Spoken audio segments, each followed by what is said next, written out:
I'll start off. My name is Stephen McCann. I'm the graduate interviewer for the lecture series here at University of Texas at Austin. With me, I have Alberto Veiga, who is the founding partner of Veiga, based out of Barcelona. They were founded in 2004, internationally acclaimed architecture firm. Alberto, the first thing I was hoping to talk to you about is I was so excited and ecstatic to see that you're from Galicia. Yeah.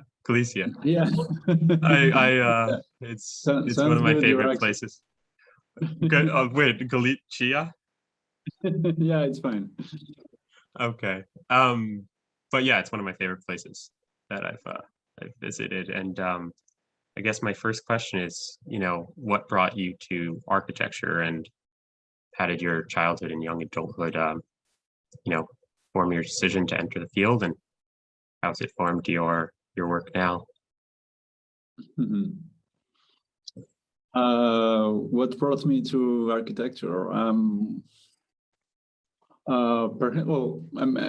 didn't have a clear idea when I was a teenager about what to do at college or what to do with my studios. I think, I tried to be. I had in mind to try to be an engineer, but I somehow I thought that was not a good idea, and I started architecture because something that attracted me since the beginning, there's a kind of humanistic studios, let's say. You could study, you could, learn a little bit of everything, and that's something that interested me. And then I started to understand architecture, to love architecture step by step. But I was not in love with architecture since the beginning.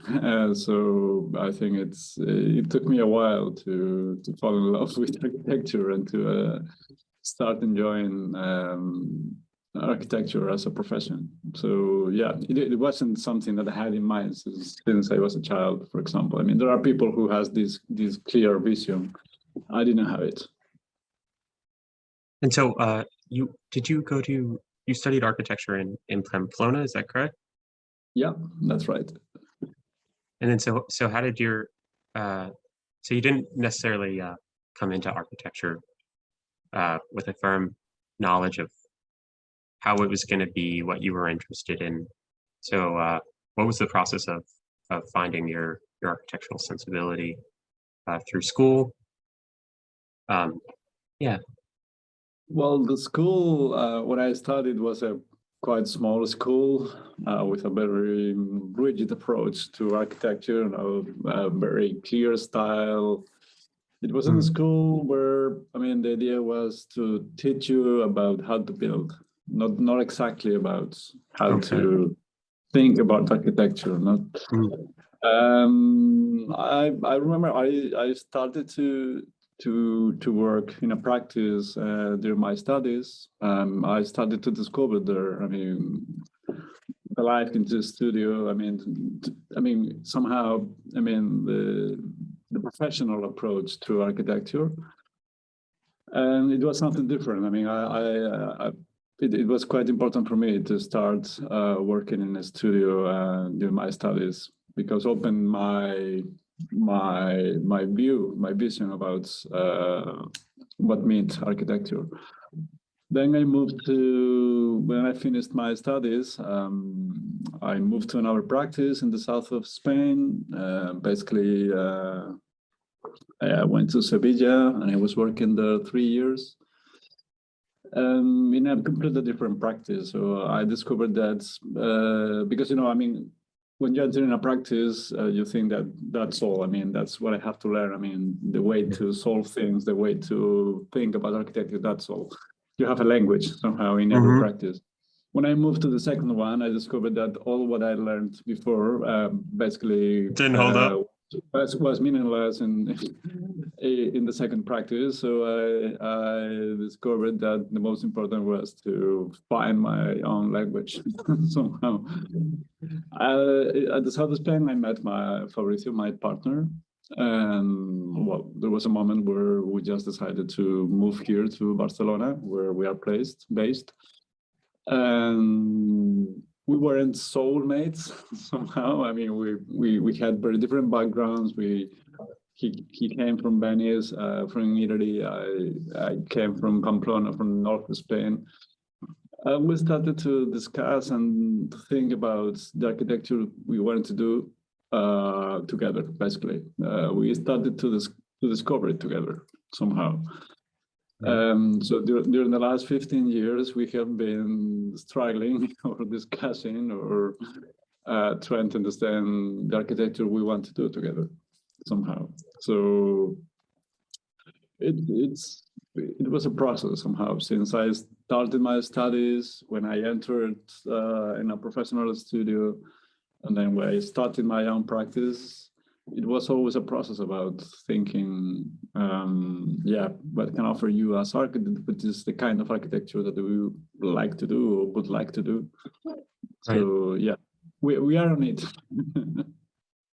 Well, it's just funny to hear you say that it is still a process figuring out the architecture that you would like to do, and that this is a continual journey or evolution for yourself personally and for your firm. Because I know you were a competition firm from the go. You were doing very large scale urban projects from the get-go, and then looking back on your portfolio, it feels it is all responsive. It feels all very contextual and responsive, and yet it is so cohesive. So I guess, did you know about those common threads, or do you see common threads in your work, or is everything a response to the urban context or the context you're given? Well, it's what you say. I mean, the first reaction is always to be responsive for the context where you work.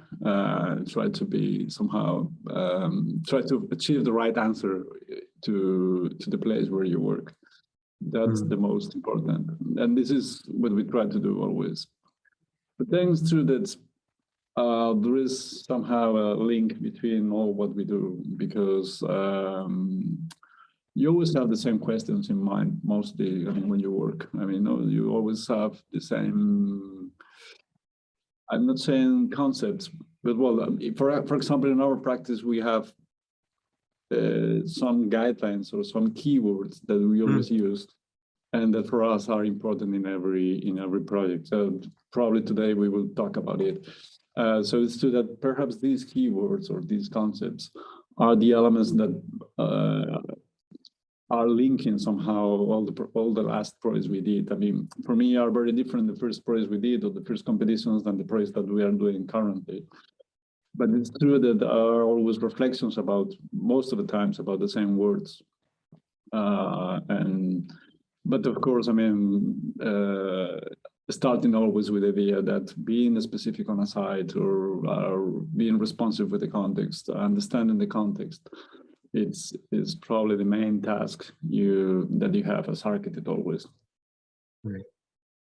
And then I wonder, because you guys are a European condition, sorry, a European coalition, not condition, and it seems, I mean, that is where most of your work has taken place, kind of distilling the distillation process of the complexity in European urban cores. And so I wonder how you think that might transfer abroad. I saw you did have like a design entry in the Ordos 100, a villa in China. That was very early on. And so I wonder how your approach may change as your firm continues to expand and you take on more complexity in different conditions. Well, it's true that our roots are Europeans. Europe is our common ground somehow. But Europe is very different from country to country. I mean, not culturally same, but I mean, there are many elements that are quite specific in every site. So what we learned working in Europe is that every place it's unique and every place is different. And that's what happens when you work abroad. I mean, when you work in Asia, when you work in the United States or in South America, I mean, every place, it's not about countries, it's not about continents, it's about places. And when you work abroad, when you work in Germany or when you work in Florida, basically you have to, what we try is to discover the specificities or the elements, the key elements that make that place special, and how to discover a new reality with what you do, basically. So it's not so different to, of course, there are elements, you know, cultural elements that can change, can vary from continent to continent. But I think even with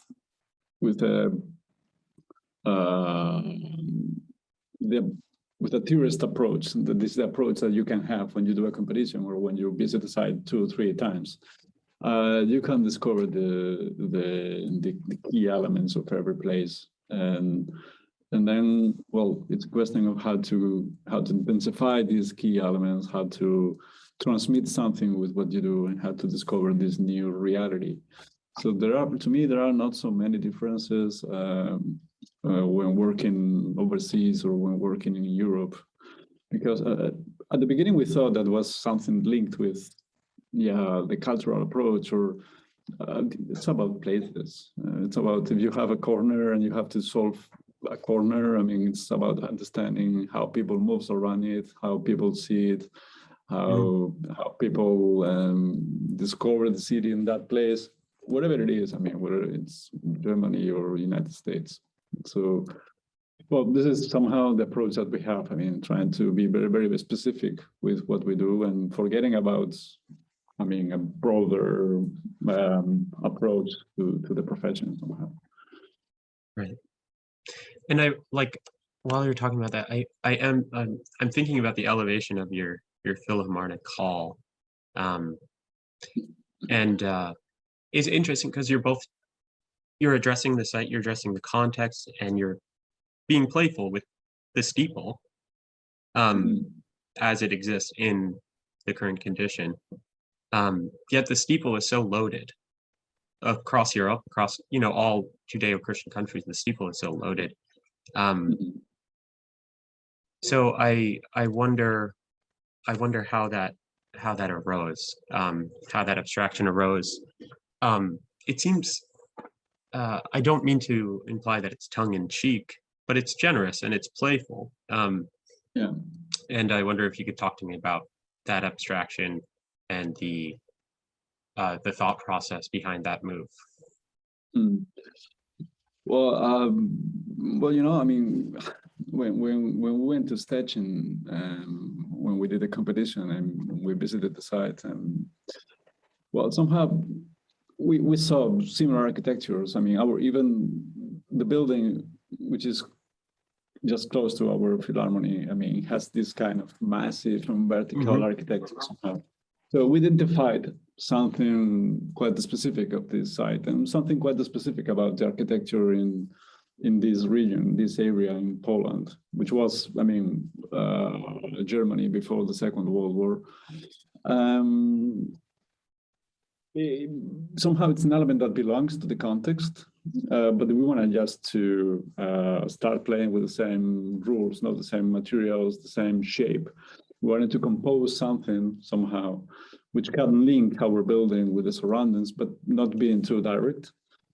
And then, well, I mean, the building is very, very expressive and it's playful, as you say. It's because, well, we wanted to recover the importance of this plot because before the Second World War, this was the site where the former Philharmonic was placed too. So we wanted to recover that importance within the city.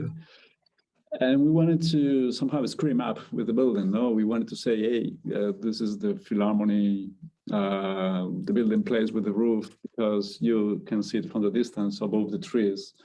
plays with the sky, plays with the idea of floating somehow, and composes an ensemble. So there are many metaphors about the building and music and how to compose something with a simple element, and how to, from our point of view, compose something that can attract people to enter into the Philharmony.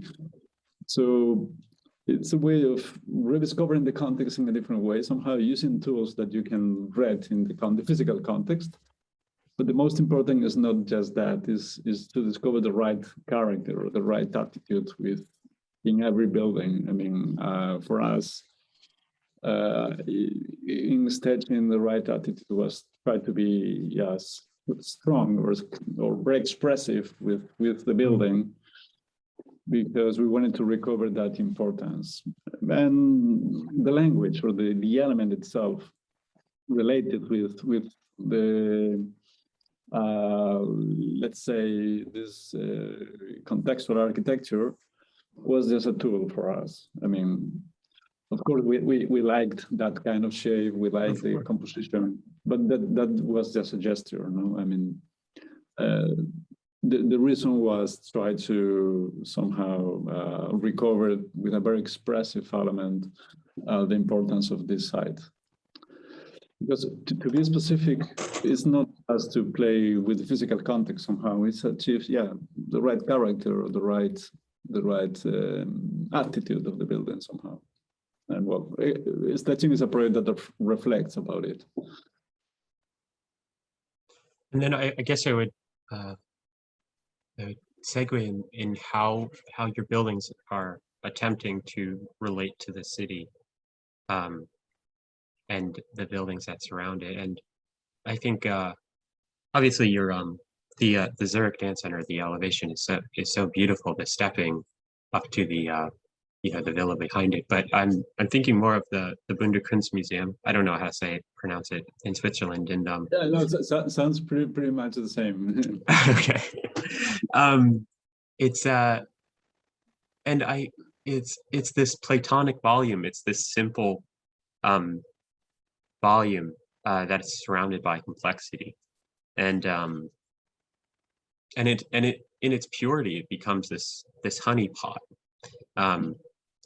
And so I was just wondering how you guys attempt to relate to the city and what you believe the urban context needs in the contemporary context that you're working in.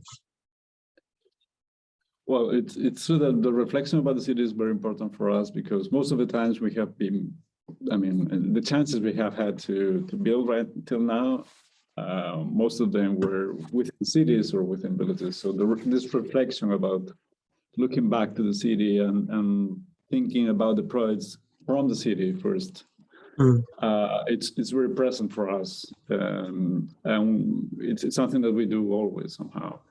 I mean, I think there's something important for us. I mean, we are not the end of all the places where we work. I mean, we are just another lab, I mean, somebody's going to come after us. Somebody's going to transform what we do. Somebody's going to change it. I don't know exactly. I mean, all what we do is trying to last, of course, but that somebody's going to appear. I mean, somebody's going to. And with that in mind, we try to understand with respect all what is surrounding us, so the city itself. And that's why for us is more important the city than the object itself. And for example, in Kur, I mean, this reaction, I mean, the idea of try to contain the building as much as possible, this try to build just a small cube within this quarters, let's say. It's because of reflection about this public space that surround us, about the scale of buildings that are surrounding us. And we sacrificed a lot of things just because having that right balance within the city. And then, well, we found a narrative for the project, but I think that in our case, without that point of view from the city to the building, towards the building,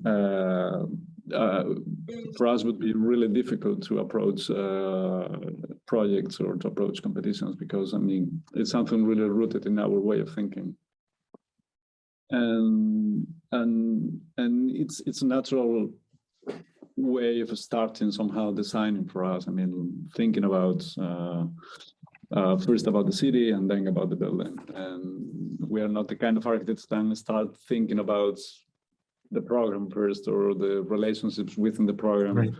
or the social approach to the building. We always try to think about first about the city and or the landscape, let's say, and then about the building. That's because we have really we truly believe in this idea that somebody is going to come after us, and if we do good things today, it's because somebody did it right. Did the right thing before us, so we have to do the right thing here for the next ones. That's incredible. And then the interstitial space, the void around that object is so potent and so powerful. And I know it's on all 5 sides of that cube, 3 sides of that cube. Yeah, it's just a small public space, just to. Well, I'll talk about it today, about this idea of the public space, and even being quite small. I mean, because it's a quite small space, and but the other thing is what makes is as important as the building itself. In fact, I mean, when you see the building is what it is because the space that is surrounding it, and in core it's. I mean, that feeling is quite strong. I mean. Okay, Alberto, I gotta let you go to get ready for your lecture. Okay. I thank you so much for taking the time to talk with me, and I wish I had time to ask you about all your buildings, but I really appreciate you taking the time, and I can't wait for your lecture, and everyone's very excited for you. Okay, thank you, Stephen. It was a pleasure to meet you.